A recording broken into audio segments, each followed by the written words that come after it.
राधे राधे। अब क्या होता है? वो राक्षस बोला कि हे पवन रेखा, अब ये गुस्सा लिहाजा छोड़ दो, जो होना था वो तो हो चुका।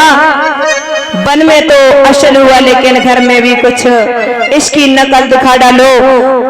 मैं यूं ही पापी नीच नहीं हूँ जिस तरह बार बार पछता रही हो। हे पवन रेखा, मैंने भी आपकी गोद को छूना देखा तो मैंने तेरी गोद को भर दिया, और मेरे वीर से तेरी कोख से ऐसा बालक जन्म लेगा जिसके बराबर और कोई नहीं होगा। उसको उबारने के लिए स्वयं भगवान आएंगे और उसकी बराबरी कभी कोई नहीं कर पाएगा। हे पवन रेखा, अब इसलिए ये गुस्सा छोड़ दीजिए। मुझको अफसोस रहा करता था कि तेरी गोद खाली है, तेरी भी गोद भरी। हे पवन रेखा, आनंद मना, मशहूर हो कि मैंने तेरी गोदी भर दी। अब इधर इतना कह करके वो राक्षस वहां से चला जाता है। पवन रेखा तो इधर अपने मन ही मन पछताई जा रही। तब तक क्या होता कि सखियां सभी आ गईं, और जैसे ही पवन रेखा की ये हालत देखी, कहने लगी कि हे पवन रेखा, ये तुम्हारी हालत किसने बनाई? तो पवन रेखा क्या बोली कि हे सखियों, तुम लोग मुझे छोड़ करके न जाने कहां चली गई थी।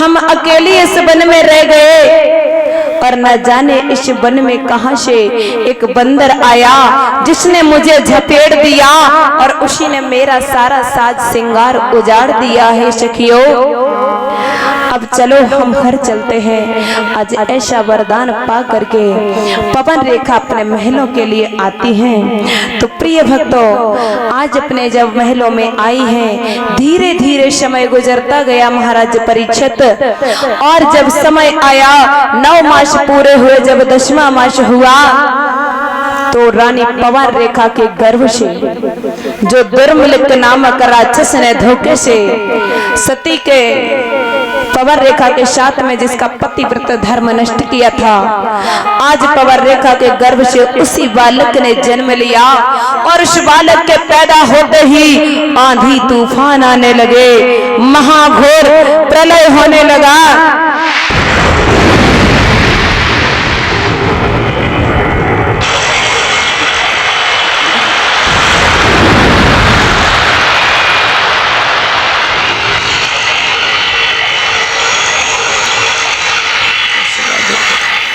आज जैसे ही बालक पैदा हुआ कि पैदा होते ही बालक के और आंधी तूफाने मचाने लगे, बिजली चमकी, आकाश हिला, और एक महाप्रलय दर्शाने लगे।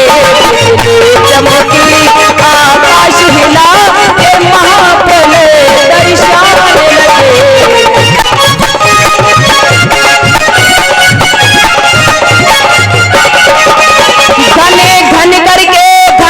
घुमड़ी उठा और धड़ी कने लगी धरे धरड़े के, आया उबाल तालाबों में कई बार जमुना की, आया उबाल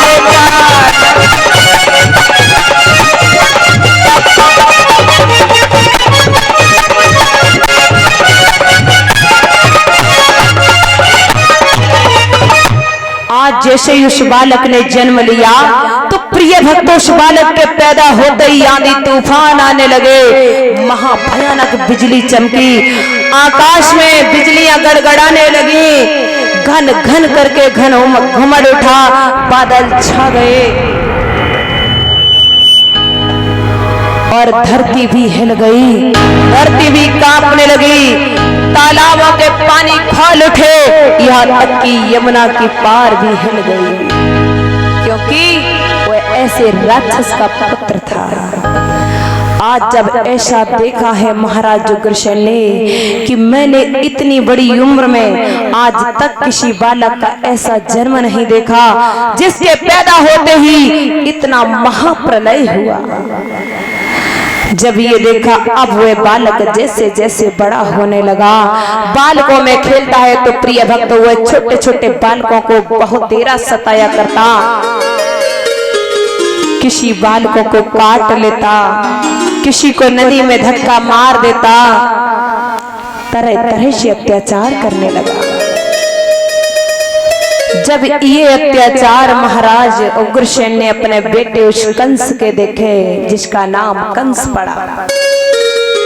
ये कंस उसी द्रुम्बलिक नामक राक्षस का बेटा है, उग्रसेन का नहीं।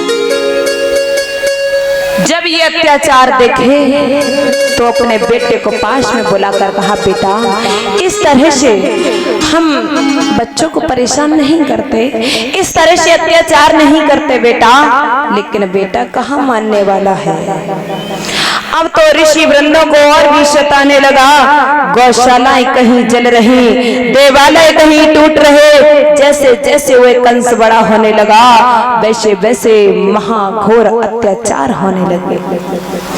जब उग्रसेन ने रोका तो महाराज उग्रसेन को आज कंस ने अपने पिता उग्रसेन को जेलों में डलवा दिया। अब तो उसे रोकने वाला कोई और बचा ही नहीं। अब तो और भी वह अत्याचार करने लगा, तो सारी पृथ्वी हाहाकार करने लगी कि हे प्रभु अब तो बचा लो, इस कंस के अत्याचार से हम सब परेशान हैं। आज सभी प्रभु की पुकार करने लगे कि कंसासुर सिंह बन गया, बकरी सी रैयत है। हे प्रभु अब हम क्या करें, कहाँ जाएं, कैसे बचें। ये बहुत अत्याचार किए जा रहा। जब जब निश्चर का समुदाय बढ़ने लगा, जब जब पृथ्वी पर अत्याचार होते हैं, त्यों त्यों सारी सृष्टि में हाहाकार होता है और भगवान अवश्य आते हैं। अब तो उसने ऐलान कर दिया कि कहीं भी किसी भी तरह के हरि कीर्तन न होने पाए, कहीं भी कोई ऋषि महात्मा किसी भी तरह का यज्ञ हवन नहीं करेगा। ऋषि महात्मा परेशान हुए। इधर पृथ्वी रो ही रही थी। तो उसी समय कहा कि हे देवताओं, इस तरह से रो रो कर मुझे मत रुलाओ। जल्द ही आ रहा है आपकी रक्षा के लिए आपका रखवाला, हम अवश्य ही आएंगे यादवी रूप धर करके। पृथ्वी बेचैन हो रही, पृथ्वीपति कहाँ सोते हो। कहा कि आप जाइए, हम अवश्य ही आएंगे। हम आप सब जाओ, यादवी रूप धारण करो पृथ्वी पर, उसके बाद हम यादव वंश में आ रहे हैं। ऐसा वरदान पा करके सभी देवता अपने अपने धाम के लिए चले जाते हैं। प्रिय भक्तों,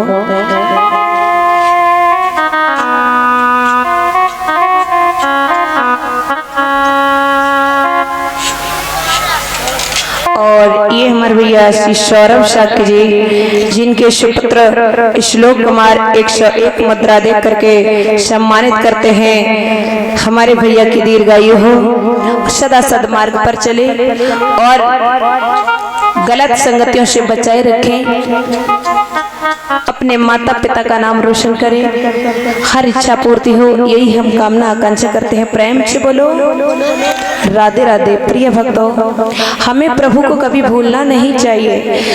जब हम 9 मास गर्भ में रहते हैं, तब हम कहते हैं प्रभु मुझे उबार दो, हम जा करके पृथ्वी पर तुम्हारा भजन करेंगे। लेकिन भूल जाते हो मोह माया में फंस करके।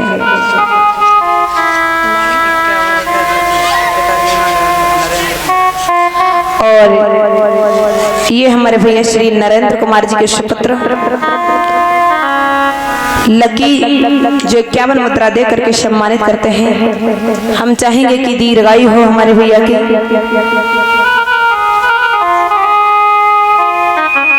और ये कुछ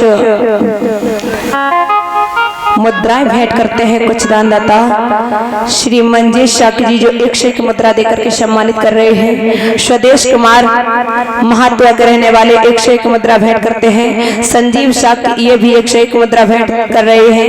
विपिन शाक्य 101 मुद्रा भेंट करते हैं। लक्ष्मण सिंह शाक्य 101 मुद्रा भेंट करते हैं। श्री राम प्रसाद पाल जो 101 मुद्रा भेंट करते हैं।